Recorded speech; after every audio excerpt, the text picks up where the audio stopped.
ವರ್ಷಗಳಾದಮೇಲೆ ನಮ್ಮ ಯಶವಂತಪುರ ಕ್ಷೇತ್ರಕ್ಕೆ ಶಿವಕುಮಾರ್ ಅವರು ಎಕ್ಸಿಕ್ಯೂಟಿವ್ ಇಂಜಿನಿಯರ್ ಆದಮೇಲೆ ಬಹಳಷ್ಟು ಒಳ್ಳೆ ಕೆಲಸವನ್ನ ಕೂಡ ಮಾಡ್ತಾ ಇದ್ದಾರೆ. ನಮ್ಮ ಕೆಂಗೇರಿ ಹಾಸ್ಪಿಟಲ್ಗೆ ಅವ್ರ ಡಾಕ್ಟ್ರು ಮನವಿಯನ್ನ ಮಾಡಿದ್ರು. ಕರೆಂಟ್ ಹೋಗ್ಬಿಟ್ರೆ ನಮ್ಗೆ ಆಪರೇಷನ್ದಲ್ಲಿ ಬಹಳಷ್ಟು ತೊಂದರೆ ಆಗ್ತಾ ಇದೆ, ತಾವೇನಾದ್ರು 24x7 ಕರೆಂಟ್ ಕೊಟ್ರೆ ನಮಗೆ ಹಾಸ್ಪಿಟ್ಲಿಗೆ ಪೇಷಂಟ್ಗೆ ಎಲ್ಲ ಅನುಕೂಲ ಆಗ್ತದೆ ಅಂತೇಳಿ ನಾನು ಶಿವಕುಮಾರ್ ಅವರಿಗೆ ಮನವಿಯನ್ನು ಮಾಡಿ ಹಾಸ್ಪಿಟ್ಲಲ್ಲೂ ಕೂಡ ಒಂದು ಮನವಿಯನ್ನು ಮಾಡಿ ಅಂತೇಳಿ ಮಾಡಾಗಿ 1 ವಾರ 10 ದಿವಸದಲ್ಲೇ 24x7 ಕರೆಂಟನ್ನ ಕೊಡ್ತಕ್ಕಂಥ ಸಪ್ಲೈ ಮಾಡ್ತಕ್ಕಂಥ ರೀತಿಯಲ್ಲಿ ಅವರು ಕೆಲಸವನ್ನು ಮಾಡಿದ್ರು.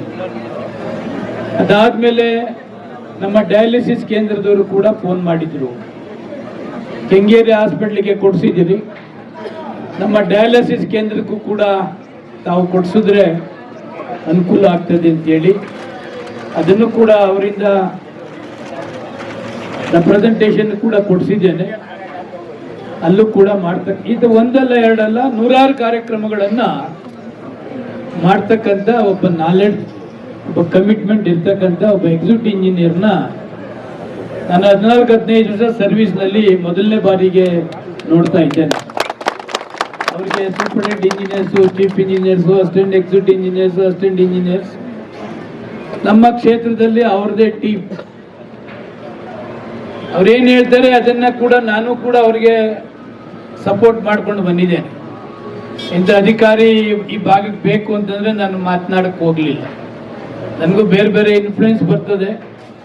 ಅದೇ ಒಂದ್ಸಾರಿ ಶಿವಕುಮಾರ್, ಯಾಕೆಂದ್ರೆ ಒಂದು ಟೀಮ್ ಕೆಲಸ ಮಾಡ್ತಾ ಇರ್ತಕ್ಕಂಥ ಸಂದರ್ಭದಲ್ಲಿ ನಾನು ಮಧ್ಯೆ ಇಂಟರ್ಫಿರೆನ್ಸ್ ಆಗಿ ಈ ಟೀಮ್ಗೆ ಡಿಸ್ಟರ್ಬ್ ಆಗಬಾರ್ದು ಅಂತಕ್ಕಂಥ ದೃಷ್ಟಿಯಿಂದ ಯಾವುದೂ ಕೂಡ ಶಿವಕುಮಾರ್ ಹೇಳಿದಂತೆ ಅಧಿಕಾರಿಗಳನ್ನ ಅಲ್ಲಿ ಹಾಕಿಸಿ ಅವ್ರು ಕೆಲಸ ಮಾಡ್ತಕ್ಕಂಥ ಅದಕ್ಕೆ ನಾನು ಸಂಪೂರ್ಣ ಸಹಕಾರವನ್ನು ಕೂಡ ಕೊಟ್ಟಿದ್ದೇನೆ. ನಮ್ಮ ಕ್ಷೇತ್ರದಲ್ಲಿ ಕರೆಂಟ್ದು ಸ್ವಲ್ಪ ಪ್ರಾಬ್ಲಮ್ಸ್ ಕಮ್ಮಿ ಆಗ್ತಾ ಇದೆ. ಇನ್ನು ಏನೇನಿದೆ ಅವರೆಲ್ಲ ಕೂಡ ಲಿಸ್ಟ್ ಮಾಡ್ಕೊಂಡಿದ್ದಾರೆ, ಸಾಲ್ವ್ ಮಾಡ್ತಕ್ಕಂಥದ್ದಕ್ಕೆ ಅವರ ಟೀಮ್ ಕೆಲಸ ಮಾಡ್ತಾ ಇದ್ದಾರೆ. ಇವತ್ತು ಭವ್ಯವಾದ ಬಂಗ್ಲೆನೂ ಕೂಡ ಇವತ್ತು ಲೋಕಾರ್ಪಣೆ ಕೂಡ ಆಗ್ತಾ ಇದೆ. ಈಗ ನಮ್ಮ ಕ್ಷೇತ್ರದಲ್ಲಿ ಎಲ್ಲೆಲ್ಲಿ ಬೇಕಲ್ಲೆಲ್ಲ ಕೂಡ ಸ್ವಂತ ಕಟ್ಟಡ ಕಟ್ಕೊಡ್ತಕ್ಕಂಥದ್ದಕ್ಕೆ ನಮ್ಮ ಸೂಪರಿಂಟೆಂಡೆಂಟ್ ಇಂಜಿನಿಯರ್ ಕೂಡ ಅದಕ್ಕೆ ಬೆನ್ನೆಲುಬಾಗಿ ನಿಂತಿದ್ದಾರೆ. ನಾವು ಕೂಡ ಮಾಡ್ತಾ ಇದ್ವಿ. ನಿಮ್ಮೆಲ್ಲರ ಪರವಾಗಿ ಆ ಬೆಸ್ಕಾಂ ಟೀಮ್ನವ್ರಿಗೆ ನಾವೆಲ್ಲ ತಪ್ಪು ತಿಳ್ಕೊಬೇಡಿ, ಎದ್ದು ನಿಂತು ಒಂದು ಚಪ್ಪಾಳೆ ಹೊಡೆಯೋ ಮುಖಾಂತರ ನಾವೆಲ್ಲ ಕೂಡ ಅವ್ರಿಗೆ ಗೌರವವನ್ನು ಕೊಡುವ ಮುಖಾಂತರ ಇನ್ನೂ ಹೆಚ್ಚಿನ ಶಕ್ತಿ ತಾಯಿ ಚಾಮುಂಡಿಯಲ್ಲಿ ಪ್ರಾರ್ಥನೆ ಮಾಡ್ತೇನೆ. ಇನ್ನೊಂದು ನಮ್ಮ ಕೆಂಗೇರಿ ಇದರಲ್ಲಿ ದೇವಸ್ಥಾನ